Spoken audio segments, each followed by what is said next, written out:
संतों को कुछ भी देने या सेवा करने के लिए पहले संकल्प करना जरूरी है क्या? जैसे कोई कुटिया में सेवा करना चाहता, हॉस्पिटल में, सीधा सीधा बैंक में पैसे डाल दिए कि हाथ में जल लेकर कुछ संकल्प करें तभी लाभ होगा, और ऐसे दे दिया नहीं लाभ होगा। इसके बारे में पूछा जा रहा है कि संकल्प करना जरूरी है क्या? संकल्प करने की कोई आवश्यकता नहीं है, क्योंकि कोई भी हम कार्य करते तो पहले संकल्प होता ही है। बिना संकल्प के कोई काम हो ही नहीं सकता। बिना आरंभ के ये मन में पहले संकल्प होता है, फिर वो क्रिया में होता है। और यहाँ पूछ रहे हैं ये एक संकल्प यानी कर्मकांड से, तो यहाँ कोई आवश्यकता नहीं कि भक्ति है।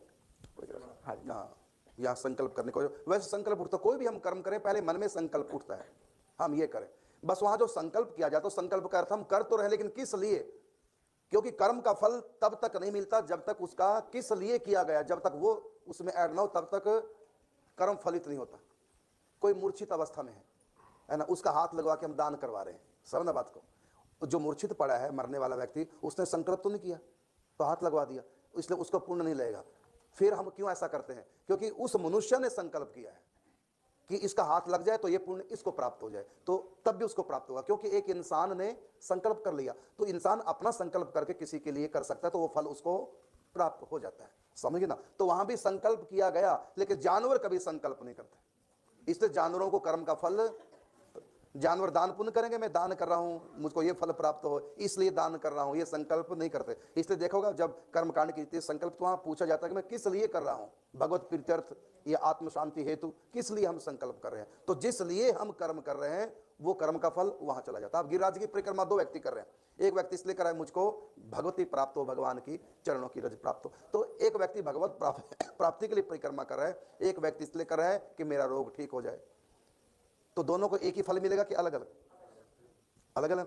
प्रहलाद भी भक्ति करते हैं, ध्रुव भी भक्ति करते हैं। प्रहलाद का संकल्प है मुझको भगवत प्राप्ति करनी है, मुझको संसार नहीं चाहिए। और ध्रुव का क्या मकसद था? मुझको बाप की गोद चाहिए, राज्य चाहिए, समझिए ना। तो एक ने भगवान की गोद संकल्प किया भगवत प्राप्ति का, एक ने वस्तु प्राप्ति का, तो दोनों को अलग अलग फल मिला। एक को राज्य की प्राप्ति हुई, गोद नहीं बिठाया, और प्रहलाद को नरसिंह भगवान ने प्यार किया, गोद बिठाया। तो दोनों की भक्ति बराबर थी, दोनों के श्रद्धा विश्वास बराबर था, लेकिन संकल्प माने क्यों वो तप कर रहा है, वो क्यों भजन कर रहा है, ये क्यों?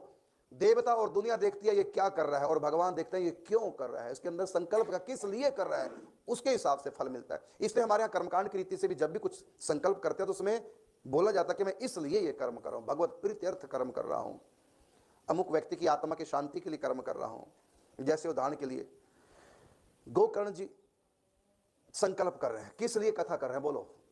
धुंधकारी का उद्धार हो कि मुझको भगवान के दर्शन हो। धुंधकारी का उद्धार तो हो गया ना उद्धार उनके संकल्प से। तो भागवत का फल क्या मिला उनको? जो संकल्प किया था, किस लिए तू भागवत कर रहा है, फल वहां जाएगा। तो भागवत कथा इन्होंने सुनी और फल प्राप्त, इन्होंने सुनाई और सुनाने का फल प्राप्त हुआ, उसका उद्धार हो गया। तो इसलिए संकल्प।